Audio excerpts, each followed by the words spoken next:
Praise the Lord, the church. Andariku Vandanalu. Glory be to the King of Kings and the Lord of Lords, who is worthy of all our praises and all our worship. We are here to worship the Lord together, and we're so glad to be able to have this opportunity to bring Telugu service on behalf of Passion Lighthouse Church to all of you. Thank you for all the praise and the love that you've been pouring out into our lives. God bless you all. Even as we move to the time of worship and exaltation and prayers, let's just look to the Lord in prayer. Father Lord, we thank you for this beautiful evening that you've given unto us. God, we come before your presence with thanksgiving in our hearts, because you're a good God and you're worthy of all our praises, Master. We want to worship and exalt and give you glory and say thanks for every single blessing you've added into our lives. God, even as we reach the very end of this year, we praise you and we worship you when we look back at what miracles you've performed in our life. Thank you, Master Lord, for your presence and for your grace that's resting in our life. God, lead us and guide us through, Father. We come at the time of worship, the prayer, and the word into your able hands. Bless everybody who's joined us today to worship the King of Kings and Lord of Lords. Be thou exalted in all that we do. In Jesus' name we pray. And all God's children say aloud, Amen, Amen, Hallelujah. Praise the Lord. It's a beautiful evening today, and we're so glad to be able to come before you with another beautiful carol song which is sung on Christmas Eve, right? And this is just the time of the year that we get to sing these songs, and we would never want to miss an opportunity.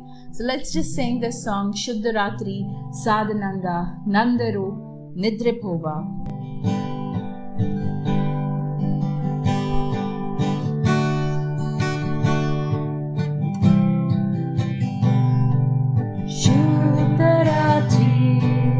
Sadhananga Nandaru Nidrepova Shuddha Damatul Melkunaga Parishuduru Balakuda Divya Nidrepoma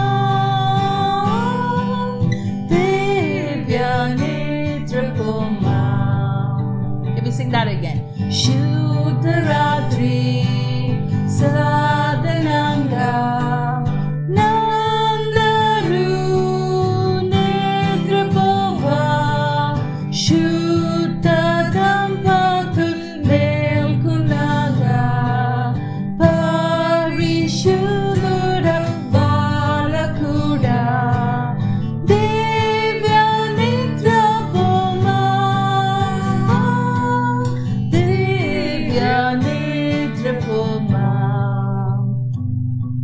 Shuddha Ratri Sadhananga Tutala Hallelujah Kullavandraku Delipenu Yendu Kittulu Padedaru Kristu Janminchenu Kristu Janminchenu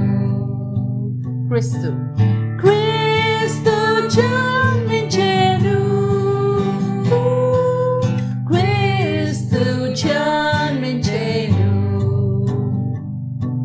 Shuddha Ratri Sadhananga Devuni Komaruga Nimo Kambona Premaloku Nedu Rakshana Makuvache Nivu Buddhache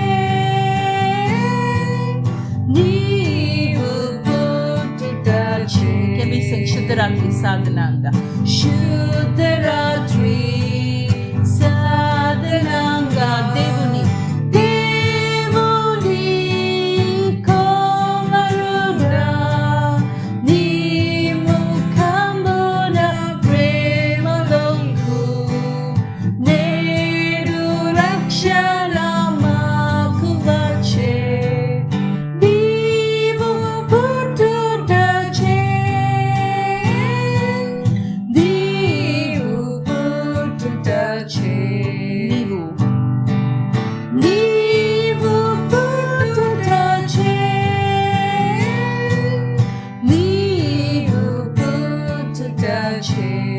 Father, Lord, we bless your holy name. Thank you for being born into this world as a beautiful, beautiful King, and for choosing to die for us, God, and restoring that relationship that was once lost with the Father, God.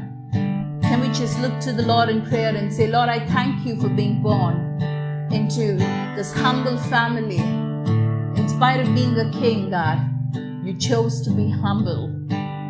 Hallelujah, God. Silent, silent night, holy night, Son of God, love's pure light, radiant beams from thy holy face, with the tone of redeeming grace. Jesus, Lord at thy birth. Jesus, Lord at thy birth. Silent night. Silent night, yes, Lord, holy night. Son of God, love's pure light, radiant beams from thy holy face, with the tone of redeeming grace. Jesus, Lord at thy birth. Jesus, Lord at thy birth. Jesus. Jesus, Lord at thy birth. Jesus, Lord at thy birth. Thank you, Father, Lord, for your redeeming grace, for your love, Lord, for that beautiful, pure light that you are. Amen. He says, because He is the light, and His light shines through you and in you. Amen. Can you just make this confessions today in the presence of the Lord, that the light of Jesus Christ shines inside of you? Can you just make this prayer together in the mighty name of Jesus and say, Lord, the light of Jesus shines inside of me. Amen. Come on, just say this prayer together with us today and say, Lord, you're with me, God, and your light shines inside of us. Oh yes, God. Nato navu Prabhuva Nannu Viduvadu. Thank you, Lord. You're not going to ever leave me, Lord. Thank you for always being there closer and closer in my walk. Oh, Jesus, God. Thank you, Father, Lord, for choosing, Lord, us to be your very own. You know, church, there are many people out there who do not know who Jesus is. But Jesus was so merciful and gracious that He chose you and me to be His appointed ones. Hallelujah. Can we sing this? Nato nadu nannu viduvadu, and declare that our God is with us. Our Jesus is with us. He will never leave us nor forsake us. But He's promised that He's going to be there with us till the ends of the earth. Amen. Hallelujah. Nato nadu nannu viduvadu. Nato nadu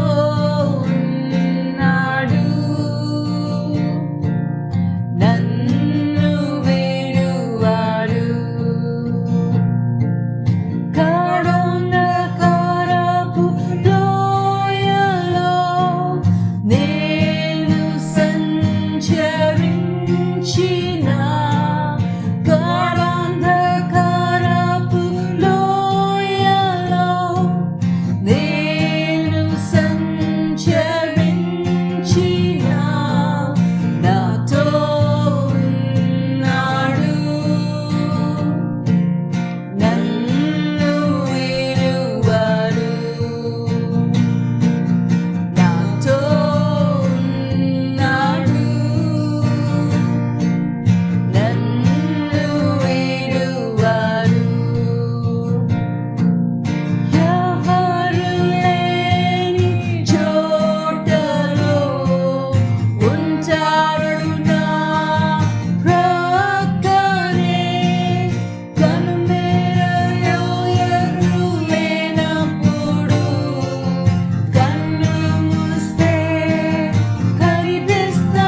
Father, Lord, for this assurance that you've given to us that you're always with us.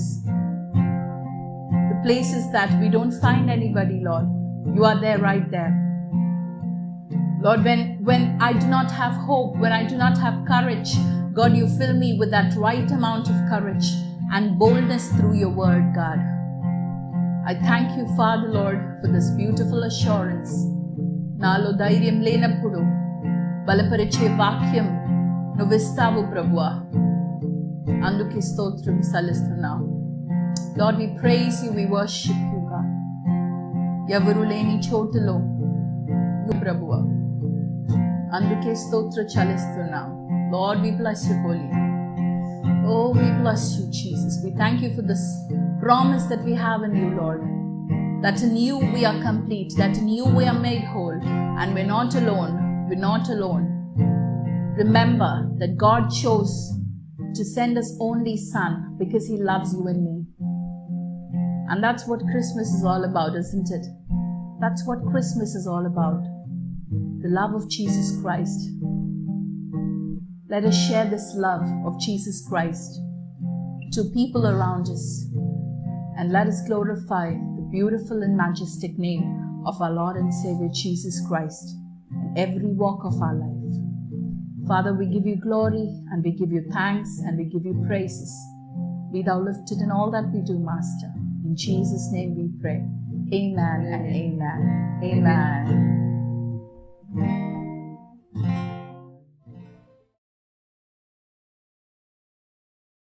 ఇదిగో ప్రజలందరికీ కలగబోవు మహా సంతోషకరమైన శుభవర్తమానము నేడు మీకు తెలియజేయుచున్నాను. దావీదు పట్టణమందు నేడు రక్షకుడు మీ కొరకు పుట్టి ఉన్నాడు. ఈ యొక్క మహా సంతోషకరమైన సువర్తమానము, శుభవార్త లేక సువర్తమానము, ఈ యొక్క మహా సంతోషకరమైన సువర్తమానము లేక ఈ యొక్క వర్తమానము, ఈ యొక్క సమాచారము ఏమిటి? ఎందుకు ప్రజలందరికీ ఇది సంతోషకరమైనది అంటే, నేడు రక్షకుడు మీ కొరకు పుట్టినాడు. మన కొరకు రక్షకుడు పుట్టినాడు. మనలను రక్షించటానికై యేసుక్రీస్తు ప్రభువు ఈ లోకమునానికి వచ్చిన సందర్భము, ఆయన జన్మించినటువంటి సందర్భము. మరి ఇది చదువుకున్నాం. లూకా సువార్త 2వ అధ్యాయము 10వ వచనం. ప్రజలందరికీ కలగబో మహా సంతోషకరమైన సువర్తమానం నేను మీకు తెలియజేస్తున్నాను. దావీదు పట్టణమందు నేడు రక్షకుడు మీ కొరకు పుట్టినాడు. ఈయన ప్రభు అయిన యేసుక్రీస్తు. ఈయన ప్రభు అయిన యేసుక్రీస్తు పుట్టినటువంటి సందర్భంలో మరి దూత గొల్లలకు తెలియజేస్తున్నటువంటి శుభవర్తమానం. ఆ వారితో మాట్లాడుతున్నప్పుడు కూడా ప్రజలందరికీ అంటే ఈ భూమి మీద ఉన్న ప్రజలందరికీ, ఒక కులము, ఒక మతము, ఒక వంశము, ఒక జాతి వారికి కాదు, ప్రజలందరికీ, భూమి మీద ఉన్న ప్రజలందరికీ కలగబోవు సంతోషకరమైన శుభవర్తమానం. అంటే వర్తమాన కాలము కాకుండా, భూతకాలమే కాకుండా భవిష్యత్ కాలంలో కూడా ఇంకా కలగబోతుంది. ఇంకా కొత్తగా తెలుసుకున్నవారు, కొత్తగా విశ్వసించేవారు, వారందరికీ కూడా ఇది సువర్తమానము, సంతోషకరమైనటువంటి వర్తమానము. అది యేసుక్రీస్తు జన్మించటము, యేసుక్రీస్తు మరి భూమి మీద జన్మించటము, మానవ అవతారిగా ఈ లోకంలోనికి రావటము. ఆ సందర్భంలో చూడండి 11వ వచనం. దావీదు పట్టణమందు నేడు మీ కొరకు రక్షకుడు నేను ప్రభు అయిన క్రీస్తు, దానికి ఇదే మీ కానవాలు, ఒక శిశువు పొత్తిగుడ్డలతో చుట్టబడి ఒక తొట్టెలో పండుకొని ఉంటా మీరు చూచుదురని వారితో చెప్పాను. వెంటనే పరలోక సైన్య సమూహము ఆ దూతతో కూడా ఉండి, సర్వోన్నతమైన స్థలములలో దేవునికి మహిమ, ఆయనకిష్టులైన మనుషులకు భూమి మీద సమాధానం కలుగును అని వారు స్తుతి గానములు చేసిరని రాయబడినది. కాబట్టి సర్వోన్నతమైన స్థలములలో ఉండేటువంటి దేవుడు, పరలోకంలో ఉండేటువంటి దేవుడికి మహిమ, భూమి మీద ఉండేటువంటి మనుషులకు మరి సమాధానము. ఇది ఈ యొక్క శుభవార్త ద్వారా దేవుడు పంపిస్తున్నటువంటి వర్తమానము లేక సందేశము. కాబట్టి దేవునికి ఎప్పుడు మహిమ కలగాల, అది దేవుని యొక్క చిత్తము. అదే విధముగా భూమి మీద ఉన్నటువంటి మానవులందరికీ కూడా సమాధానం కలుగజేయటం దేవుని యొక్క చిత్తమైనది, ఉద్దేశమైనది. అంతేకాకుండా మానవులను రక్షించుట కొరకు రక్షకుడు మీ కొరకు పుట్టినాడంటే మనలను రక్షించేవాడు. మనమందరం కూడా తప్పిన గొర్రెల పాపముల చేత, అపరాధముల చేత సచ్చిన స్థితిలో నశించిపోతున్నటువంటి మనల్ని రక్షించడానికే ఆయన రావటం జరిగింది. కనుక ఈ యొక్క శుభవర్తమానము మరి ప్రపంచవ్యాప్తంగా ప్రజలందరూ కూడా మరి యేసుక్రీస్తు యొక్క జన్మదినమును జ్ఞాపకం చేసుకుంటూ మరి వివిధ కార్యక్రమాలు చేస్తూ ఉంటారు. ఇది చాలా సంతోషకరమైనటువంటి పండుగ క్రైస్తవులందరికీ. మరి ముఖ్యంగా యేసుక్రీస్తును హృదయంలో విశ్వసించి వారందరూ కూడా మరి సంతోషించే విధముగా, ఏ విధముగా సంతోషించాలో ఆ విధముగా అన్ని రకాలుగా మానవులందరూ కూడా ఈ క్రిస్మస్ సీజన్లో సంతోషము కలిగి ఉంటారు. అది దేవుని యొక్క కృప. అయితే మరి దేవుడు ఈ యొక్క భూమి మీదకి రావడానికి, మనుష్య కుమారుడిగా జన్మించడానికి ప్రధాన కారణం ఏంటి? మరి భూమి మీద ఉన్న మనుషులకు సమాధానం కలగజేయడానికి ఆయన ఏమి చేస్తున్నాడు? దేవుని నామము పరలోకమందు సర్వోన్నత స్థలంలో నివసించడానికి మహిమ ఏ విధముగా యేసుక్రీస్తు ప్రభు ద్వారా కలిగినది, అదే విధముగా యేసుక్రీస్తు ప్రభు ఏ విధముగా మనలను రక్షించాడు? ఇటువంటి ప్రశ్నలన్నిటికీ సమాధానం ఈరోజు మనము తెలుసుకోబోతున్నాం. అనేక కారణాలు ఉన్నాయి యేసుక్రీస్తు ప్రభు ఈ లోకంలోనికి రావడానికి. అనేక కారణాలు ఉన్నాయి. వాటిలో కొన్ని ప్రధానమైనవి, ముఖ్యంగా ఆయనే చెప్పాడు, నేను ఈ కారణం చేత వచ్చి ఉన్నాను, నేను ఇందుకొరకే నా తండ్రి నన్ను పంపించాడు, ఇది నేను నెరవేర్చడం దేవుని చిత్తమైనది అని చెప్పి యేసుక్రీస్తు చెప్పినటువంటి మాటలు కొన్ని మరి రిఫరెన్సెస్, బైబిల్ రిఫరెన్సెస్తో ఒక 7 ప్రముఖమైనటువంటి కారణాలు, యేసుక్రీస్తు ప్రభువు ఈ భూమి మీద జన్మించడానికి గల 7 ప్రధానమైనటువంటి కారణాలను ఈరోజు మనము తెలుసుకోబోతున్నాం. మనకందరికీ తెలుసు, మీకు అందరు కూడా జ్ఞాపకం చేస్తున్నాను. మొట్టమొదటిది మనకు తెలిసిన కారణం రక్షణ కొరకు. మరి లూకా సువార్తలో మత్తయి సువార్త 1:21లో రాయబడినటువంటి మాట ఏంటంటే, లూకా సువార్త మనం ఆల్రెడీ చదివి ఉన్నాము. రక్షకుడు మీ కొరకు పుట్టినాడు అంటే ఆ రక్షకుడు రక్షించడానికే వచ్చాడని అర్థం. అది ప్రధానంగా మొట్టమొదటి కారణంగా మనం చెప్పుకోవచ్చు. రక్షించడానికే ఈ లోకంలోనికి యేసుక్రీస్తు ప్రభు వచ్చాడు. అంతేకాకుండా మత్తయి 1:21లో చూస్తే, తన ప్రజలను వారి పాపం నుండి ఆయన రక్షించిన గనుక ఆయనకు యేసుక్రీస్తు అనే పేరు పెట్టబడెను. యేసు అనే పేరు పెట్టబడెను. క్రీస్తు అంటే అభిషిక్తుడు, యేసు అంటే తన ప్రజలను వారి పాపం నుండి వారిని రక్షించును. కాబట్టి ఆయన పేరులోనే ఆ రీజన్ మనకి కనబడుతుంది.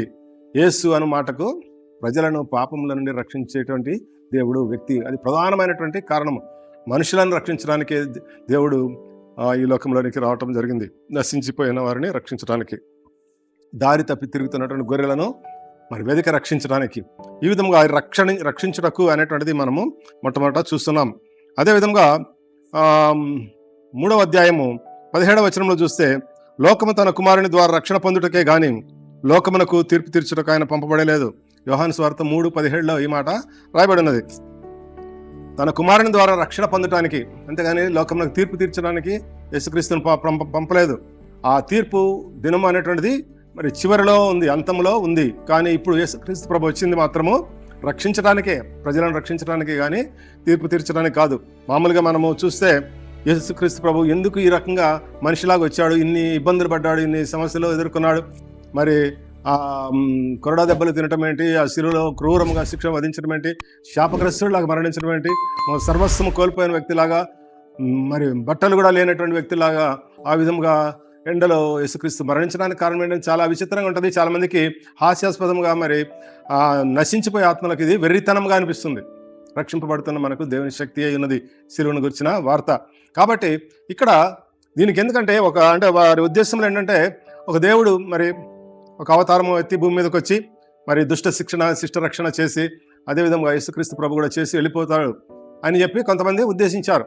కానీ యేసుక్రీస్తు ప్రభు ఆ విధంగా కాదు. ఈయన భిన్నమైనటువంటి వ్యక్తి, ప్రపంచంలోనే భిన్నమైనటువంటి విధానమును, మరి ఒక మంచి మార్గమును, ఒక సత్యమును, జీవమును బోధించినటువంటి వ్యక్తి యేసుక్రీస్తు ప్రభు.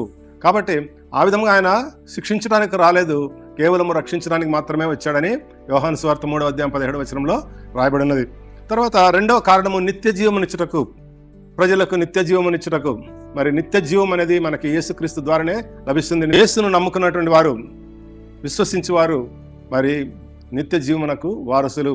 మరి యేసు ప్రభు మరి యోహాను సువార్తలోనే తండ్రికి చెప్తూ ప్రార్థన చేస్తున్నటువంటి సందర్భంలో ఆయన అన్నటువంటి మాటలు ఏంటంటే, అద్వితీయ సత్యదేవుడు ఆయన నిన్నును నీవు పంపిన వారిని నందు విశ్వాసం ఉంచుటయే నిత్య జీవము అని చెప్పి చెప్పడం జరిగింది.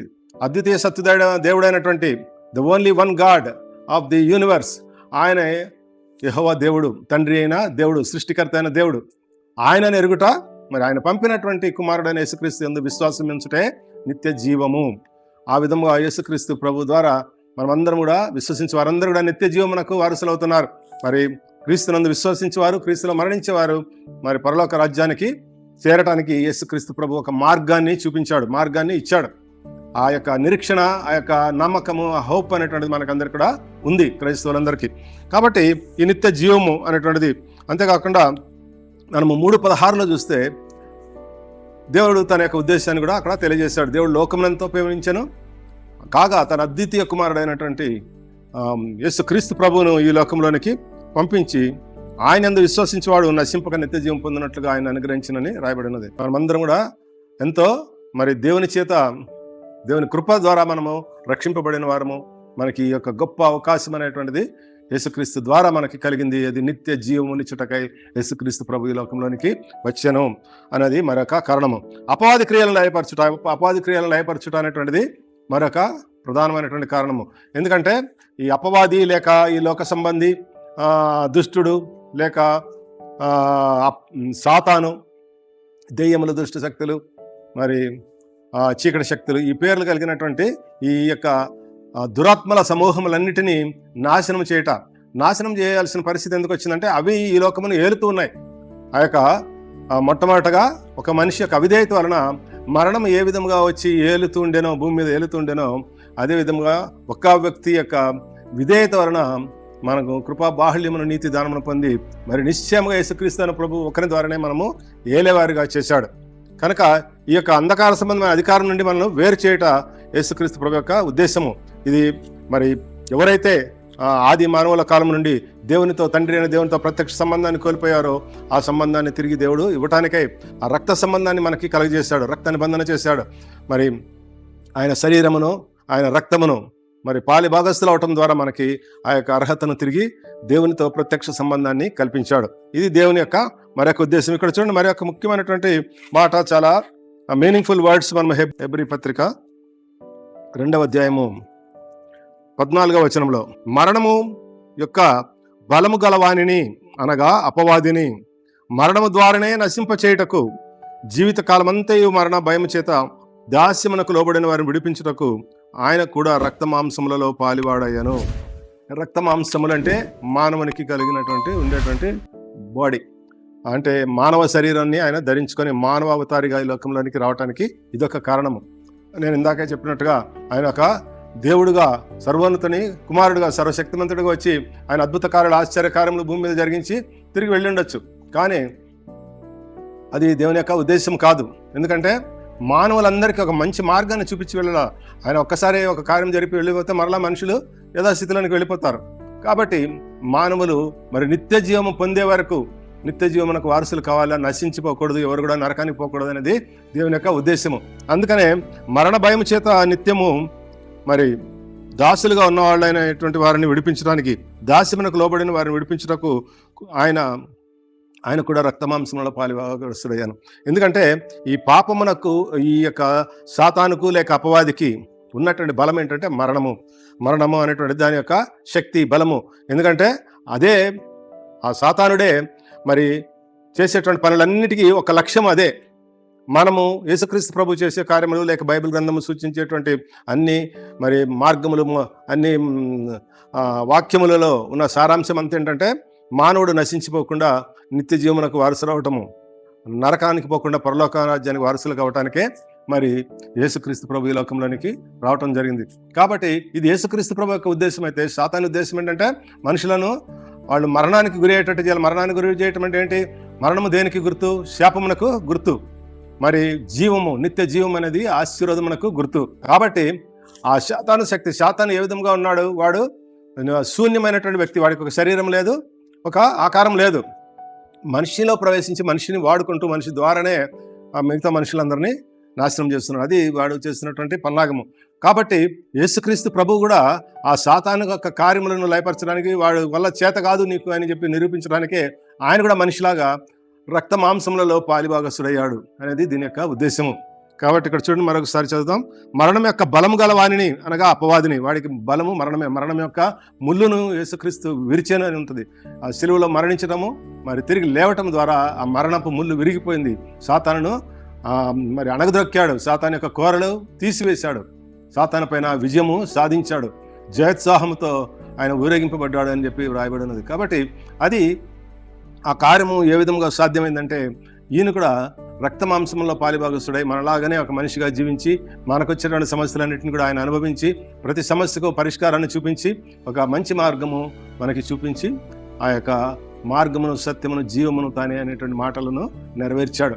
కాబట్టి ఇది మరొక కారణము. కనుక అపవాది క్రియలను లయపరచుట అనేటువంటిది మరొక ప్రధానమైనటువంటి కార్యం. మనం అన్ని చూస్తాం. యేసుక్రీస్తు పరిచర్యలో మరి అనేకమైనటువంటి దెయ్యములను వెళ్ళగొట్టాడు. మరి దెయ్యము సంబంధించినటువంటి శక్తులన్నిటినీ ఓడించడము, వాటిని తరిమివేయటము, లయపరచడము మనం చూస్తాం. మరొక కారణము లోకమునకు వెలుగుగా వచ్చుట. యేసుక్రీస్తు ప్రభు ఈ లోకమునకు వెలుగుగా వచ్చాడు. ఆయనలో జీవం ఉండెను, ఆ జీవం మనుషులకు వెలుగై ఉండెనని యోహాను సువార్త 1వ అధ్యాయం 4వ వచనంలో రాయబడి ఉన్నది. ఆయనలో జీవం ఉంది. లైఫ్ అనేది యేసుక్రీస్తు ప్రభు ద్వారా మనకి తిరిగి ఇవ్వబడింది. ఆ లైఫ్ నుండే నిత్య జీవము మనకిచ్చాడు. ఆయన తన జీవితాన్ని, తన రక్తాన్ని మనకి చిందించడం ద్వారా, ఆయన శరీరాన్ని మన కొరకై నలగొట్టబడటం ద్వారా ఆ రక్తానికి శరీరమునకు సాదృశ్యంగా అరటే ద్రాక్షరసం మనకిచ్చి మనలను నిత్య జీవమునకు వారసులుగా చేశాడు. కాబట్టి ఆయన జీవం ఉండెను, ఆ జీవం మనుషులకు వెలుగై ఉండెను. కాబట్టి ఆయన జీవమే మనకి వెలుగు. మనకు ఎందుకంటే ఈ చీకటి లోకంలో ఉన్నాం. యుగ సంబంధమైన దేవత అవిశ్వాసులకు గుడ్డితనాన్ని కలుగజేసింది. కాబట్టి ఈ యొక్క అంధకారంలో ఉన్నటువంటి వారిని ఆయన చీకటి, మనకు అందుకని పేతురు పత్రిక 2వ అధ్యాయం 9వ వచనంలో ఏం రాయబడి ఉంటుందంటే, చీకటిలో నుండి ఆశ్చర్యకరమైనటువంటి తన వెలుగులోనికి పిలిచిన వాని యొక్క శ్రేష్టత్వమును ప్రచురం చేయటకై మనలను రాజులైన యాజక సమూహముగా, పరిశుద్ధ జనాంగముగా, ఆయన సొత్తు అయినటువంటి ప్రజలుగా మనలను ఎన్నుకున్నాడు అని రాయబడి ఉన్నది. కాబట్టి ఆయన ఆశ్చర్యకరమైన వెలుగు, ఆయన ఆశ్చర్యకరమైన వెలుగును కలిగినటువంటి వాడు. ఆయన వెలుగుగా ఈ లోకానికి రావటం జరిగింది. యోహాను సువార్త 12:46లో చూస్తే, నా యందు విశ్వాసం ఉంచువాడు చీకటిలో నిలిచి ఉండకుండానట్లు నేను ఈ లోకమునకు వెలుగుగా వచ్చి ఉన్నాను. కాబట్టి ఆయన యందు విశ్వాసం ఉంచేవాళ్ళు మనము చీకటిలో ఉండకుండా అని చెప్పి అని రాయబడి ఉన్నది. కనుక వెలుగులో నిలిచిండునట్లుగా ఆయన మన కొరకై వెలుగుగా వచ్చాడు. ఈ లోకమునకు వెలుగు యేసుక్రీస్తు ప్రభు ఈ లోకమునకు వెలుగుగా వచ్చాడు. అదేవిధంగా ఈ లోకంలో సత్యమును వెల్లడి చేయటానికి వచ్చాడు. అది మరొక కారణము. యోహాను సువార్త 18:38లో చూస్తే మనము సత్యమును గురించి సాక్ష్యం ఇచ్చుటకు నేను పుట్టి తిని. కాబట్టి యేసుక్రీస్తు ప్రభు ఎందుకు పుట్టాడు, మరి ఎందుకు ఈ లోకంలోనికి వచ్చాడు, ఎందుకు నరావతారిగా వచ్చాడు, వీటన్నిటి కూడా మనకి సమాధానాలను చూస్తున్నాం. కాబట్టి ఆయన దేనికి వచ్చాడంటే సత్యమును గురించి సాక్ష్యం ఇచ్చడానికి. ఏమిటి సత్యము? సత్యం అనేది తెలియకనే ఈ అబద్ధము ద్వారానే మానవుడిని మరి సాతాను మోసగించింది. కాబట్టి ఆ సత్యము, నిజమైనటువంటి సత్యమును, ఆయనే సత్యము జీవమునై ఉన్నాడు. కాబట్టి ఆ సత్యమును తెలియజేయటం కొరకు ఈ లోకమునకు వచ్చాడు. ఇందు నిమిత్తమే నేను ఈ లోకమునకు వచ్చేదని, సత్య సంబంధి అయిన ప్రతివాడును నా మాట వినును. యేసుక్రీస్తు ప్రభు మాట వినటమే సత్యము. ఆ బైబిల్లో గ్రంథంలో రాయబడినటువంటి మాటలన్నీ కూడా సత్యము. కాబట్టి ఈ సత్యమును గురించి తెలుసుకుంటేనే, ఆ సత్యముల గురించి తెలియజేయటానికి నేను ఈ లోకానికి వచ్చానని చెప్తున్నాడు. సత్య సంబంధమైన ప్రతివాడు కూడా ఆయన మాట వింటాడు. ఆయన మాట ఎవరైతే వింటున్నారో వాళ్ళందరూ కూడా సత్య సంబంధులు అని తెలుసుకోవాలి. విశ్వసించి వారందరూ, మనమందరమును సత్య సంబంధులము. అబద్ధ సంబంధికులు, అబద్ధికుని యొక్క సంతానం కాదు, ఆయన యొక్క సంబంధికులము కాదు. అబద్ధికుడు అంటే ఎవరు? సాతాను. కాబట్టి ఈ విషయాలు ఎక్కడ మాట్లాడుతున్నంటే, ఏ సందర్భంలో 18:38లో యేసుక్రీస్తు ప్రభు పిలాతు దగ్గర మాట్లాడుతున్నాడు. పిలాతు, మరి నువ్వు రాజువా, నీ రాజ్యం ఏంటి, అది ఇదని అన్ని మాట్లాడుతుంటే యేసుక్రీస్తు ప్రభు ధైర్యంగా చెప్పినటువంటి మాటలు ఇవి. నేను సత్యముల గురించి సాక్ష్యం ఇచ్చుటకే పుట్టి తిని, ఇందు నిమిత్తమే నేను ఈ లోకమునకు వచ్చి తిని, సత్య సంబంధి అయిన ప్రతివాడు మరి నా మాట వినును అని చెప్పాడు. కాబట్టి మనమందరం కూడా సత్య సంబంధాలుగా ఉండాలనేది దేవుని యొక్క చిత్తము. అందువల్ల యేసుక్రీస్తు ప్రభు ఈ లోకంలోనికి రావడం జరిగింది. మరొక విషయం చూస్తే తండ్రి చిత్తం నెరవేర్చుటకు. తండ్రి చిత్తం నెరవేర్చుట అనేది ప్రధానమైనటువంటి కారణం మనకందరికీ కూడా తెలుసు. తండ్రి యొక్క ప్రణాళికను బట్టి యేసుక్రీస్తు ప్రభు ఈ లోకం రావడం జరిగింది. యోహాను సువార్త 6:38లో, నేను నా ఇష్టం నెరవేర్చుకున్నట్టుకు రాలేదు, నన్ను పంపిన వాని యొక్క చిత్తం నెరవేర్చుట కొరకే పరలోకం నుండి దిగి వచ్చి తిని. పరలోకం నుండి దిగి రావటానికి, భూమి మీదకి రావటానికి, ఆయన ఈ లోకంలో జన్మించడానికి ప్రధాన కారణము ఆయన దేవుని యొక్క చిత్తం నెరవేర్చడం. తండ్రి యొక్క ప్రణాళిక. తండ్రి ఈ ప్రణాళిక అంతా కూడా సిద్ధపరిచాడు. మరి ఈ లోకంలో సాతాను అధికారం నుండి మనల్ని వేరు చేయడానికి, మనందరూ కూడా నరకమునకు పాత్రులైన వారిని పరలోకానికి నడిపించడానికి, నిత్య జీవమునకు వారసులుగా చేయడానికి, వాళ్ళందరూ అపాధి తంత్రములన్నిటి నుండి విడుదల చేయడానికి, మన పాపములన్నిటిని మనం రక్షించడానికి యేసుక్రీస్తు రక్తము ప్రతి పాపమును కడిగి మనల్ని పరిశుద్ధపరుస్తుంది. కాబట్టి ఆయన రక్తం ద్వారానే మనం రక్షింపబడ్డాం. మనం విశ్వాసము ద్వారా, దేవుని యొక్క కృప ద్వారా రక్షింపబడ్డాం. కాబట్టి తండ్రి చిత్తం నెరవేర్చుట. 6:40లో చూడండి, కుమారుని చూచి ఆయన యందు విశ్వాసం ఉంచువాడు నిత్య జీవం పొందుటయే నా తండ్రి చిత్తము. కాబట్టి తండ్రి చిత్తం నెరవేర్చుట అనేది చెప్తూ ఉన్నాడు యేసుక్రీస్తు ప్రభు. మరి తండ్రి చిత్తం ఏంటి? తండ్రి చిత్తం అంటే నిత్య జీవమునకు వారసులగుట. ఆ మాట మనం మొదట్లోనే చూసాం. యోహాను సువార్త 3వ అధ్యాయము 16వ వచనంలో, ఆయన అద్వితీయ కుమారుని యందు విశ్వసించి ప్రతివాడు నశించిపోక నిత్య జీవం పొందినట్లు ఆయన అనుగ్రహించింది. కాబట్టి తండ్రి యొక్క చిత్తం మనం అందరం కూడా నశించిపోవడం ఇష్టం లేదు. మనం అందరం కూడా నిత్య జీవమునకు వారసులు కావాలనేది మరి తండ్రి యొక్క చిత్తము. ఆ తండ్రి చిత్తము నెరవేర్చడానికి ఈ లోకమునకు యేసుక్రీస్తు ప్రభు వచ్చాడు. మరి చివరిగా 7వ కారణము, ప్రాణమును అర్పించుటకు యేసుక్రీస్తు ప్రభు వచ్చాడు ఈ లోకమునకు. ప్రాణమును అర్పించడానికి ఈ లోకమున మనుషుల కొరకు, మన కొరకు. మత్తయి సువార్త 20:28 చూస్తే, మనిషి కుమారుడు అనేకలకు ప్రతిగా విమోచన క్రయధనముగా తన ప్రాణమునిచ్చుటకై వచ్చెను. ఈ మాట అంతకుముందు కూడా మనం ధ్యానం చేసాం. మనందరి కొరకు, లోకంలో ఉండేటువంటి మనుషులందరి కొరకు, అనేకల కొరకు విమోచన క్రయధనముగా తన ప్రాణమునిచ్చాడు, తన రక్తమును అర్పించాడు. విమోచన క్రయధనం అంటే చెప్పాం, మనందరూ కూడా విమోచించడానికి మరి కొంత కాంపెన్సేషన్ ఆయన కట్టి, మరి మనం ఏదైనా కానీ, మరి మనల్ని ఎవరైనా బంధించినప్పుడు కానీ, మనం ఎవరైనా ఒక ఆధిపత్యంలో, ఒక సాతాను ఆధిపత్యంలో, ఒక రాజు, ఒక సైన్యము యొక్క ఆధిపత్యంలో ఉంటే వారిని విడిపించడానికి ఏంటంటే వారికి కాంపెన్సేషన్ ఇవ్వాలి. మరి వాళ్ళ మనుషుల్ని వీళ్ళకి ఇవ్వటం ఇజ్రాయెల్, మరి ఇప్పుడు హమాస్ వీళ్ళని చూస్తున్నాం. ఈ 4 రోజుల్లో మరి వాళ్ళ బందీలను వీళ్ళకిస్తే వీళ్ళు బంధించిన వారిని వారికి ఇచ్చివేయటం. ఆ విధంగా ఏదో ఎట్లా జరుగుతుందో ఇదొక రాజనీతి, ఇదొక పద్ధతి తరతరాలుగా. అదేవిధంగా యేసుక్రీస్తు ప్రభు మనందరినీ కూడా ఈ సాతాను యొక్క ఆధిపత్యంలో ఉన్నటువంటి మనందరినీ విడుదల చేయడం కొరకై విమోచన క్రయధనంగా, విమోచించడం అంటే, విమోచన అనే పదం దేనికి వాడతామంటే బానిసత్వం నుండి విడుదల చేయబడటానికి విమోచన అనేటువంటి పదము వాడతాం. కాబట్టి ఆ పాపం చే ప్రతివాడు పాపమునకు బానిస అని రాయబడి ఉన్నది. కాబట్టి ఆ బానిసత్వం నుండి మనను విమోచించడం కొరకై ఆయన తన రక్తమును, తన ప్రాణమును విమోచన క్రయధనముగా సమర్పించాడు. అందుకనే ఆయన ఈ లోకమునకు వచ్చాడు. ఆ యోహాను సువార్త 10:10 చూస్తే, నేను గొర్రెలకు జీవమునిచ్చుటకును, మరి అది సమృద్ధిగా ఇచ్చుటకును నేను వచ్చాను, నేను గొర్రెలకు మంచి కాపరి గొర్రెల కొరకు ప్రాణం పెట్టును అని ఈ విషయాన్ని కూడా అక్కడ రాయబడినది. అదేవిధంగా నేను నా గొర్రెల కొరకు ప్రాణము పెట్టుచున్నాను అని కూడా రాయబడినది. కాబట్టి ఆయన గొర్రెలుగా మనుషులను అందరినీ కూడా, ఎందుకంటే జంతువులన్నింటిలో మంచి శ్రేష్టమైనటువంటిది, లోబడే స్వభావం కలిగినటువంటిది, మరి తండ్రి స్వరము వినగలిగేటువంటి, అంటే ఆ గొర్రెల కాపరి యొక్క స్వరము వినగలిగేటువంటి గొర్రెలు. మిగతా ఏ జంతువులకి ఇవి లేవు. మరి కుక్కలు అటువంటి విశ్వాసంలో ఉంటాయి, అవి కూడా వింటాయి, వస్తాయి పిలిస్తే, కానీ అవి చాలా క్రూరంగా ప్రవర్తిస్తుంటాయి. అటువంటివి గొర్రెలు కాదు. కాబట్టి గొర్రెలను ఎక్కువగా ఆయన ఆదర్శంగా తీసుకొని ఆయనే లోకపాపం మోసుకొని దేవుని కొరకు పిల్లగా వచ్చి మన కొరకై శిలువలో వధింపబడి మన కొరకై ప్రాణం పెట్టాడు. అదేవిధంగా గొర్రెలు అనేటువంటిది దేనికి ప్రసిద్ధి లేక సూచనగా ఉన్నాయంటే, గొర్రెలు కాపరి యొక్క స్వరము వింటాయి, కాపరిని అనుసరిస్తాయి, కాపరి చెప్పిన మార్గంలో నడుస్తాయి. వాటికి ఇంక వేరే గమ్యం ఏమండదు. కాపరి ముందుకు పోతుంటే ఆయన యొక్క స్వరం వింటూ ఉంటాయి. మరి దావీదు గొర్రెల కాపరిగా ఉన్నప్పుడు ఆయన ఏం చేస్తుండాడు అంటే పాటలు పాడుతూ ఉండాడు. మరి ఆ విధంగా పాటలు, ఆ స్వరం అంతా కూడా వినట్టు గొర్రెలు ఆయన అనుసరిస్తూ వెళుతూ ఉండేవి. ఆ విధంగా మంచి గొర్రెల కాపరిగా యేసుక్రీస్తు ప్రభు ఈ లోకమునకి రావటం జరిగింది. మనందరూ కూడా ఆయన స్వరము వినేవారిగా, ఆయన వెంబడించేవారిగా, ఆయనకు లోబడేవారిగా ఉండాలనేటువంటిది దేవుని యొక్క చిత్తమై ఉన్నది. కాబట్టి ఈ విషయాలన్నిటిని కూడా మనము ఈ క్రిస్మస్ సందర్భంలో, ఈ క్రిస్మస్ సీజన్లో మనం జ్ఞాపకం చేసుకుందాం. అటువంటి మరి దేవుని యొక్క ఉద్దేశాన్ని మన జీవితంలో యేసుక్రీస్తు ప్రభువు నెరవేర్చునుగాక. ఆమేన్. ప్రార్థన చేసుకుందాం. మహాపరిశుద్ధుడైన మా పరలోకపు తండ్రి, మరి ఈ యొక్క క్రిస్మస్ సీజన్లో మరి యేసుక్రీస్తు ప్రభు యొక్క పుట్టిన దినమును, మరి జన్మదినమును, యేసుక్రీస్తు యొక్క జన్మమును జ్ఞాపకం చేసుకొనచ్చు అనేక విషయాలు ధ్యానం చేస్తున్నప్పుడు, మరి యేసుక్రీస్తు ప్రభు ఎందుకు ఈ లోకంలోనికి వచ్చాడు, ఎందుకు మానవతారిగా వచ్చాడు, ఎందుకు ఆయన మరణించాడు, ఎందుకు సిలువలో అటువంటి శ్రమను అనుభవించాడు, వీటన్నిటిని కూడా ప్రతి దానికి ఒక కారణం ఉంది, ఒక రీజన్ ఉంది. ఆ యొక్క కారణాలన్నిటిని మేము తెలుసుకోవడానికి కృప చూపించండి.